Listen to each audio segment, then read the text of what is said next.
नमस्ते स्टूडेंट्स, आइए आज हम फिर चर्चा करते हैं। हमारा चैप्टर नंबर 3 है, ट्रिग्नोमेट्रिक फंक्शंस के बारे में हम पढ़ रहे थे और मैंने आपको बेसिक इंट्रोडक्शन करवाया था कि ट्रिग्नोमेट्रिक रेशियोज जितने भी हैं, फंक्शंस जितने भी हैं, उनका वैल्यू हम इस चैप्टर में रेडियन कोण के आधार पर ज्ञात करेंगे।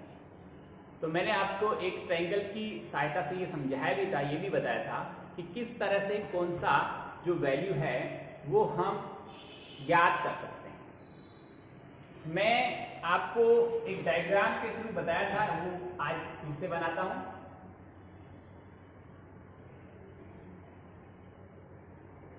इससे लगभग कॉन्सेप्ट हमारे क्लियर हो जाएंगे कि क्या है और किस तरह हम ये भी पता चलेगा कि जो त्रिकोणमितीय अनुपातों की जो सर्वसमीकरण बनती है वो कैसे बनती है, वो भी आपको आज मैं बताता हूं। जैसे आपने पढ़ा sine square theta plus cos square theta is equal 1, तो वो तो मैंने आपको लास्ट वीडियो में एक्सप्लेन की थी कि sine square x plus cos square x is equal 1 होता है। उसी तरह से मैं आपको आज ये भी बताऊंगा कि 1 plus tan square is equal sec square क्यों होता है और 1 plus cot square is equal cosec square क्यों होता है, वो भी आपको भी बताता हूं। देखिए, मैंने इकाई त्रिज्या का एक वृत्त लिया है, उस पर एक बिंदु की कल्पना की है जिसकी निर्देशांक स्मॉल a और स्मॉल b है। OA हमारे पास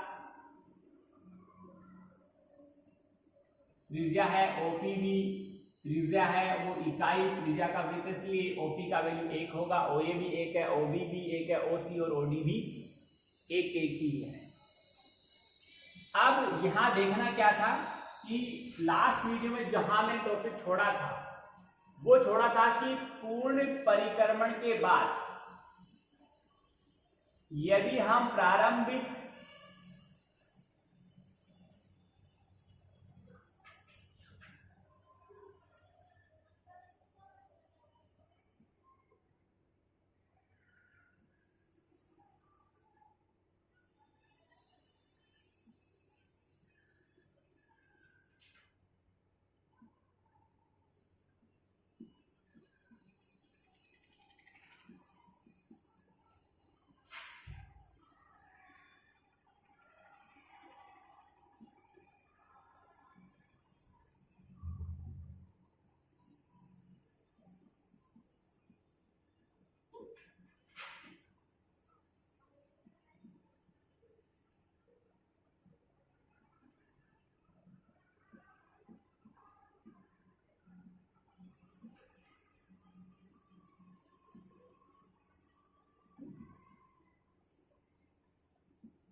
एक या एक से अधिक कितने भी हो सकते हैं, पूर्ण परिक्रमण 1 2 5 10 अनंत तक हो सकते हैं। यदि पूर्ण परिक्रमण के बाद यदि हम प्रारंभिक स्थिति में पुनः आ जाते हैं, जैसे मैं P से एक परिक्रमण करके वापस P पर आता हूं, तो sine cos tan cot sec cosec के मान वही होंगे जब मैं P पर बिना परिक्रमण किए P पर था। तब sine cos tan cot sec के जो वैल्यू थे वो मैं एक परिक्रमण करके वापस P पे आऊंगा तभी उतने रहेंगे। मैं 10 चक्कर लगाकर फिर P पे आऊंगा तभी उनके मान उतने रहेंगे। मैं 100 चक्कर लगाकर वापस P पे आऊंगा तब भी sine cos tan cot sec के मान वही रहेंगे जो बिना परिक्रमण के सिर्फ इतने से कोण, जिसको हमने एक्स रेडियन कहा है, केवल एक्स रेडियन कोण पर जितने मान होते हैं वही रहेंगे। मैं एक परिक्रमण करता हूं तो वहां पर 2 पाई रेडियन का कोण इस एक्स में प्लस हो जाता है। एक परिक्रमण करके आया तो 2 पाई प्लस एक्स हो गया, और यदि 2 करके आया तो 4 पाई प्लस एक्स हो गया, 3 किया तो 6 पाई प्लस x हो गया। यदि मैं यहां पर n परिक्रमण करता हूं, n चक्कर लगाता हूं, तब वो 2n पाई और प्लस x हो गया। मैं यदि एंटी क्लॉक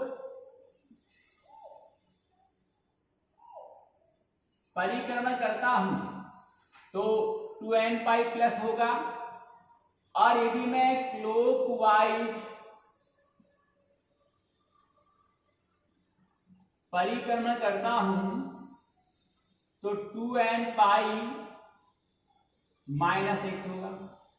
इन दोनों को हम मिक्स कर दें तो 2n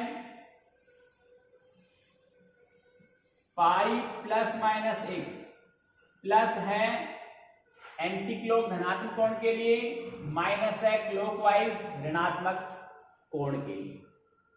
तो यदि पाई के सम गुणज है, कैसे गुणज है? सम। 2n जिसके साथ लग गया वो एक सम संख्या बन जाएगी। तो यहां पर 2n पाई को हम कहेंगे पाई के सम गुणज।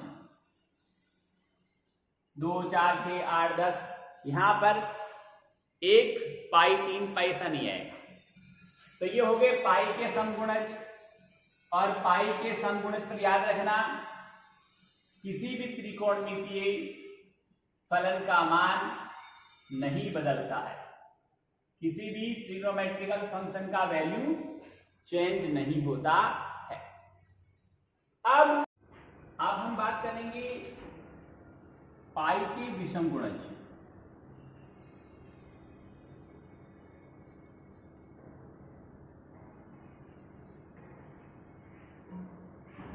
वो कैसे? पाई के विषम गुणज जैसे हम लिखें 2n प्लस 1, ये एक विषम संख्या को निरूपित करता है, इनटू में पाई आ गया, तो ये पाई के विषम गुणज है। और पाई के विषम गुणज जहां भी होते हैं वहां पर जो वैल्यूज क्या होती है, वो था 2 पाई के सम गुणज थे, यानी पाई के सम गुणज थे 2 पाई, 4 पाई, 6 पाई, 8 पाई ऐसे होंगे। तो इस अंतराल के प्लस और माइनस में कभी भी ट्रिग्नोमेट्रिकल जो फंक्शंस हैं उनका मान नहीं बदलता है। जबकि 1 पाई के विषम गुणज 1 पाई, 3 पाई, 5 पाई, 7 पाई, यदि इनमें हम बात करते हैं, विषम गुणज की बात करते हैं, तो यहाँ पर त्रिकोणमितीय जो अनुपातों के मान है वो बदलते रहते हैं। यहाँ पर चेंज होंगे, यहाँ पर जो मान है वो चेंज होंगे, बट यहाँ जो मान है यहाँ तो होंगे चेंज। और यहाँ पर जो सम गुणज है वहां पर कोई चेंज नहीं होगा। ठीक है। थर्ड बात हम करते हैं हाफ पाई। हाफ पाई के ओड मल्टीपल्स, यानी वही विषम गुणज पाई बाई 2, इन सब की बात सुनिए। अभी हाफ पाई के जो ओड मल्टीपल्स हैं,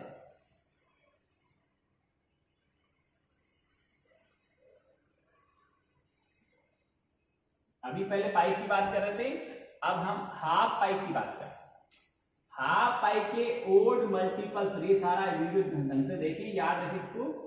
जो कोस है उसका जो वैल्यू है वो सदैव 0 रहता है।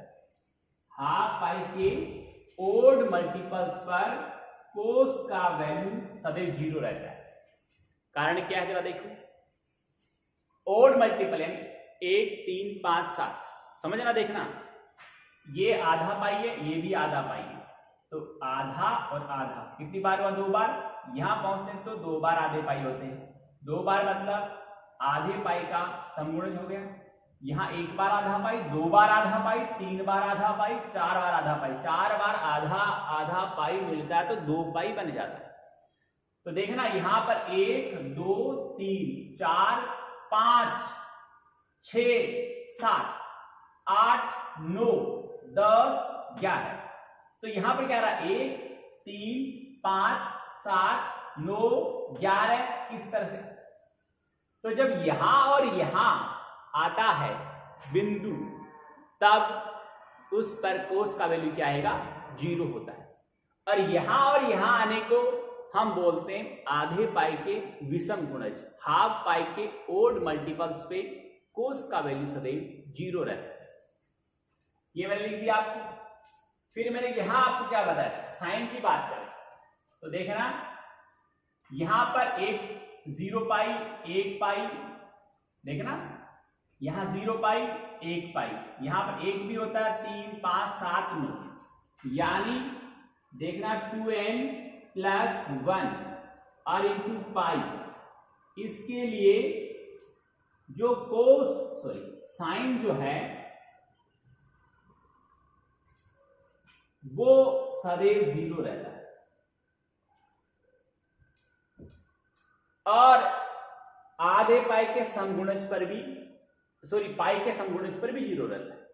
तो यहां पर डायरेक्टली आप चाहो तो मैं ये लिख दूं दोनों को मिलाकर कि जो n पाई है, जहां पर n small n belongs to capital Z होगा, दैट मीन्स कैपिटल Z होता है पूर्णांकों का समुच्चय। पूर्ण है जो अंक, यानी प्लस का हो सकता है स्मॉल n का वैल्यू, माइनस का हो सकता है, यानी प्लस का 1 पाई, प्लस का 2 पाई, प्लस का 3 पाई, प्लस का 4 पाई, प्लस का 5 पाई, इस प्रकार हो सकता है। और माइनस का 1 पाई, माइनस का 2 पाई, माइनस का 3 पाई, माइनस का 4 पाई, इस प्रकार भी हो सकता है। यानी n पाई पर साइन का वैल्यू सदैव 0 रहता है। कोस कहां 0 रहता है, आधे पाई के विषम गुणज पर, हाफ पाई के ओड मल्टीपल्स पर कोस का वैल्यू 0 रहता है। और पाई के n गुणजों पर, चाहे पॉजिटिव हो चाहे नेगेटिव हो, पाई के n गुणजों पर साइन का वैल्यू सदैव 0 रहता है। ये बात समझ में आ गई। और जब साइन और कोस की वैल्यू हमें पता है कि किस पर कौन 0 रहता है, तो वहां पर हम टेन, कॉट, सेक और कोसेक की वैल्यू भी पता कर सकते हैं। तो टेन निकालना है साइन बाई कोस आएगा, कोट निकालना है कोस बाई साइन आएगा, कोसेक निकालना है 1 बाई साइन आएगा, और सेक निकालना है तो 1 बाई कोस आएगा। इस प्रकार हम बाकी बचे हुए 4 जो त्रिकोणमितीय फलन है, संबंध है, उनके भी हम मान प्रत्येक स्थिति में ज्ञात कर सकते हैं। इसको अच्छी तरह देख ले एक बार।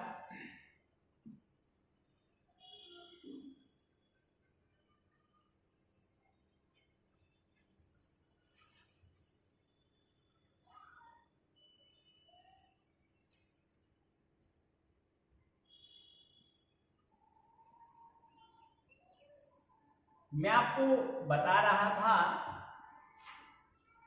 कि बाकी जो 2 सर्व समीकरण है वो कैसे बनी। देखिए स्टूडेंट्स, मैं यदि बात करता हूं समकोण त्रिभुज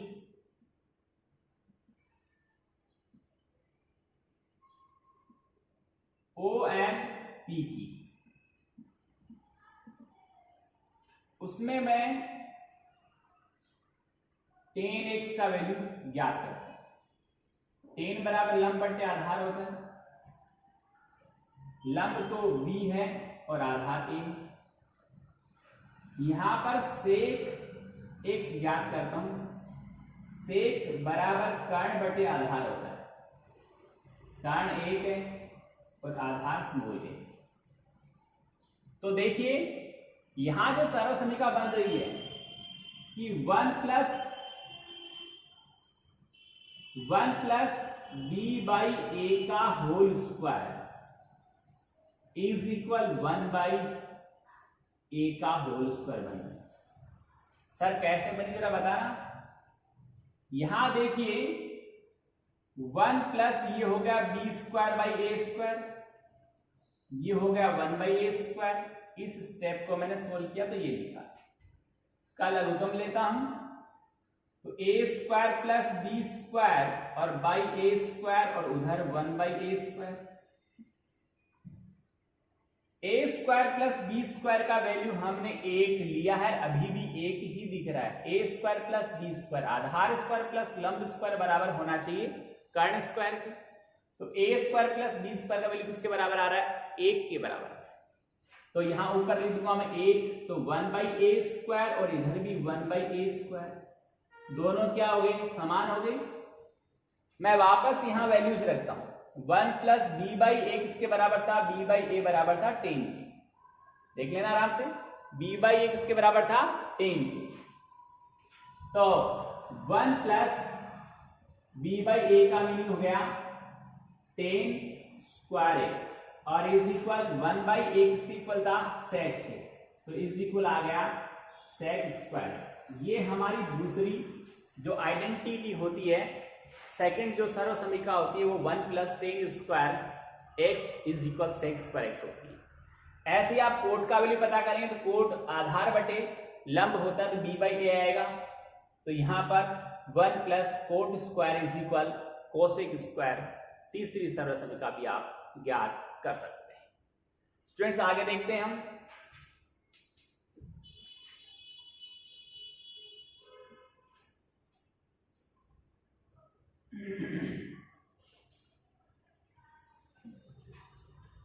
क्वाड्रेंट की हम बात करें, थोड़ा सा आप चाहो तो एक बार याद दिला दूं मैं, जो हमने 10th क्लास में एक सारणी पढ़ी थी, टेबल पढ़ी थी,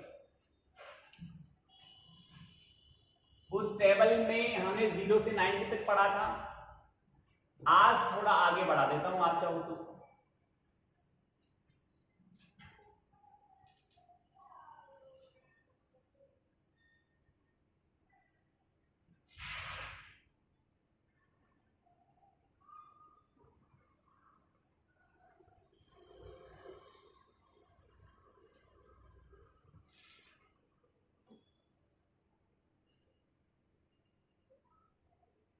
यहां हो गया 0 रेडियन, यहां हो गया pi by 6, pi by 4, pi by 3, pi by 2। देखो इसका मीनिंग 0, इसका पाई का वैल्यू 180 होता है, 180 में 6 का भाग लगाओ 30 डिग्री, फिर 180 में 4 का भाग लगाओ 45 डिग्री, 180 में 3 का भाग लगाओ 60 डिग्री, 180 में 2 का भाग लगाओ 90 डिग्री। उसके बाद पाई रेडियन, और फिर 3 पाई बाई 2 270 की बात हो गई, और 2 पाई 360 तक सारणी हम बनाते हैं। इधर जो पहला हमारा फंक्शन है वो कौन है, साइन, सेकंड कॉस, थर्ड ले लिया मैंने टेन, कोट, सेक और कोसेक। ओके,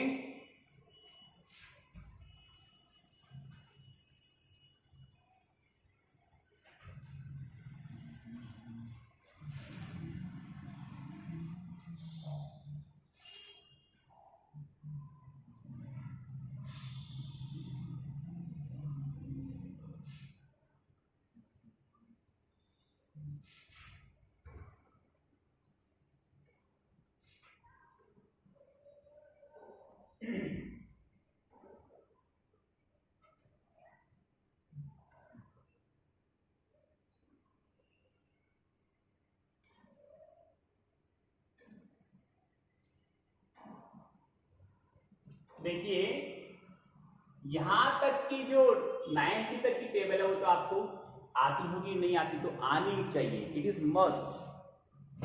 याद करें 10th की बुक लेकर, और एक बार फिर आप समझना चाहिए कैसे आया, तो वो भी मैं आपको बता सकता हूं। यहां से यहां तक, यहां से थोड़ा इरेज करता हूं, यहां से यहां तक आप एक लाइन मान लें, 1 मीटर लंबी लाइन है, उसके आपने 5 मतलब 4 भाग की तो 5 वैल्यूज लिखनी पड़ेगी। तो यहां पर एक डिजिट,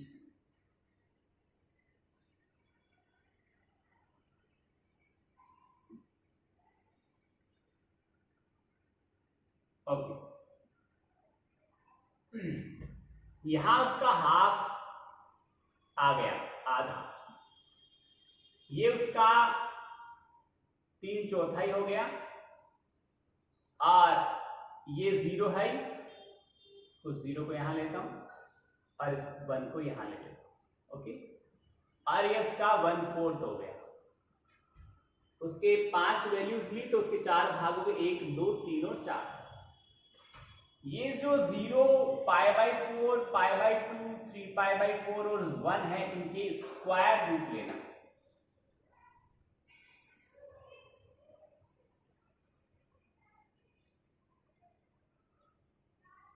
क्या लेना? स्क्वायर रूट, जिसे हम बोलते हैं वर्गमूल, वो लेंगे।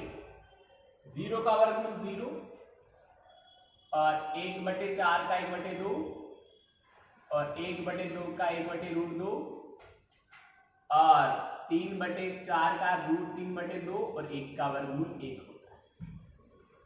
इतनी बात आपको समझ में आ गई होगी अच्छी तरह से। फिर इसका ऑर्डर चेंज कर दो, इधर से लिखना स्टार्ट करो। ये फर्स्ट यहां आ जाएगा, ये यहां आ जाएगा, ये मिड वाला बीच वाला बीच में ही रहेगा और हाफ यहां आ गया, 0 यहां। ये साइन और कॉस दोनों की वैल्यू मैंने आपको बता दी, देख लीजिए आराम से। फिर बात करते हैं tan की। तो tan is the sine by cos. तो साइन वाली वैल्यूज को कोस वाली वैल्यूज से डिवाइड करोगे, साइन वाली वैल्यूज में इनके संगत कोस वाली वैल्यू से भाग लगाओगे तो tan का वैल्यू आएगा। 0 में किसी का भी भाग लगाओ 0 आता है, तो tan 0 का वैल्यू 0 हो गया। हाफ को √3/2 से डिवाइड करेंगे, यहां करके बताऊं, सिर्फ एक ही बताऊंगा, बाकी आप समझते जाना। हाफ में भाग लगाया √3/2 का, तो हाफ इंटू 2/√3, ये दोनों कैंसिल हो गया, रिजल्ट आया 1/√3। रिजल्ट आ गया 1/√3।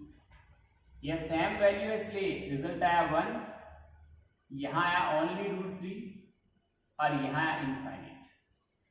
इस tan वाली का ऑर्डर चेंज करो, कोड बन जाता है।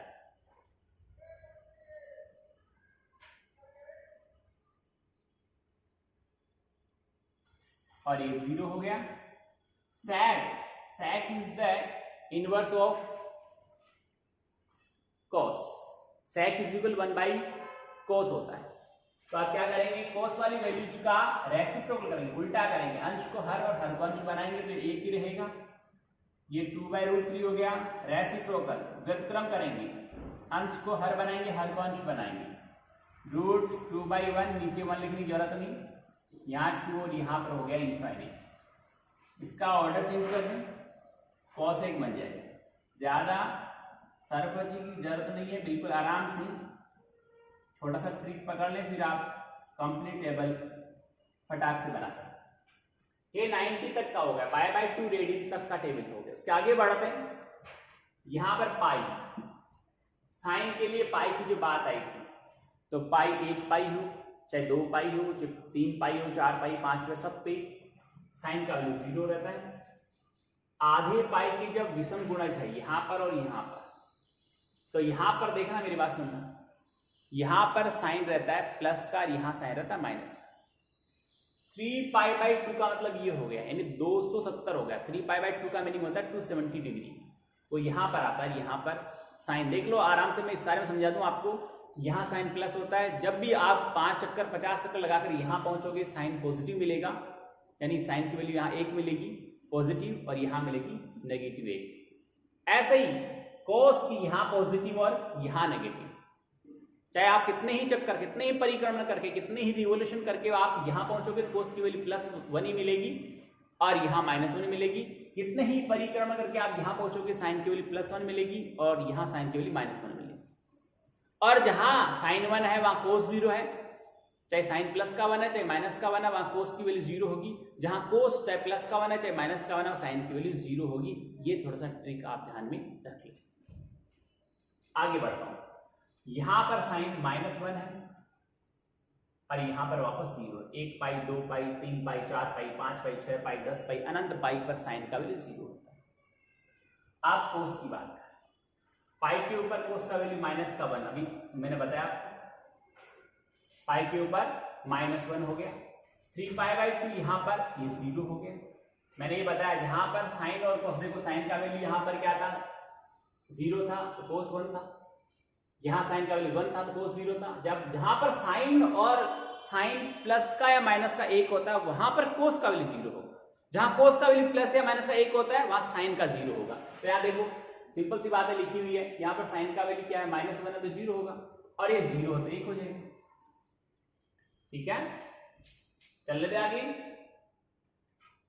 फिर यहां पर tan की बात कर, tan पाई यहां पर 0 होगा, जहां पर साइन 0 है तो tan का वैल्यू साइन अपॉन कोस होता है, साइन 0 यानी अंश 0 हुआ तो उस भिन्न का मान कंप्लीटली 0 होगा। यहां पर बात करें, tan की बात करते हैं, यहां कौन cos 0 है, यहां पर भी cos 0 है, tan का वैल्यू साइन बाई cos होता है, तो यहां क्या आ गया, अपरिभाषित इसे लिख सकते हैं हम, या इनफाइनाइट हम लिख सकते हैं, अपरिभाषित वर्ड लिख देता हूं मैं, इसको ध्यान रखना, अपरिभाषित। यहां पर बात करें हम, यहां क्या है 2 पाई, यहां पर cos क्या 1 है, तो यहां पर क्या आ जाएगा 0 हो जाएगा, क्योंकि साइन अपॉन कोस जिसका हर 0 होता है उसका मान अपरिभाषित होता है, अनंत होता है। तो यहां पर जब मैंने कहा cos 0 है तो अपरिभाषित होगा, यहाँ cos 1 है तो 0 हो जाएगा। फिर इसके जो वैल्यू है उनका रेसिप्रोकल होता है, ये 0 tan इक्वल 1 कोट होता है, सॉरी कोट इक्वल 1/10 होता है, 1/10 ये यहां पर अपरिभाषित हो गया, ये अपरिभाषित इतना लिख रहा हूं, यहां अपरिभाषित यानी 1/∞ है हमारे पास में, वो किसके वैल्यू इक्वल 0 के इक्वल है, क्यों, क्योंकि 1/0 इज इक्वल इनफाइनाइट होता है, तो 1/∞ इज इक्वल 0 हो गया ना, तो यहां पर 0 आएगा और यहां पर फिर वापस वही वैल्यू आ जाएगी कि अपरिभाषित।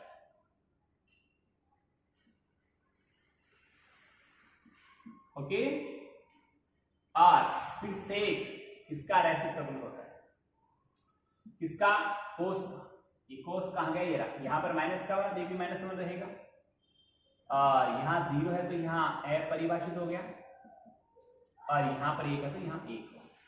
कोसेक की बात करें, सेक का रेसिप्रोकल, सॉरी साइन का रेसिप्रोकल है, ये अपरिभाषित हो गया, ये -1 हो गया, और ये फिर अपरिभाषित। इस प्रकार मैंने 0 से लेकर 2 पाई तक की टेबल आपको एक्सप्लेन किए, अच्छी तरह देखिए, समझें, मेहनत करें, अच्छी तरह से उतार लें और तैयारी करें। जितनी आप बेसिक में आपको बहुत डीपली 0 से स्टार्ट कर रहा हूं, बेसिक जितना आप अच्छी तरह पढ़ोगे, कॉन्सेप्ट जितना अच्छी तरह याद करोगे, उतना ही आपको अच्छा समझ में आएगा। आगे इन फ्यूचर 12th क्लास का बेस यहीं से बन रहा है। स्टूडेंट अच्छी तरह पढ़ें, मेहनत करें, होमवर्क करें, इस टेबल को अपनी फेयर नोटबुक में जरूर बनाएं, याद करें, 2 बार रफ में बनाएं, 4 बार 5 बार 10 बार इसकी रीडिंग लगाएं, आपको याद हो जाएगी। बहुत बहुत धन्यवाद।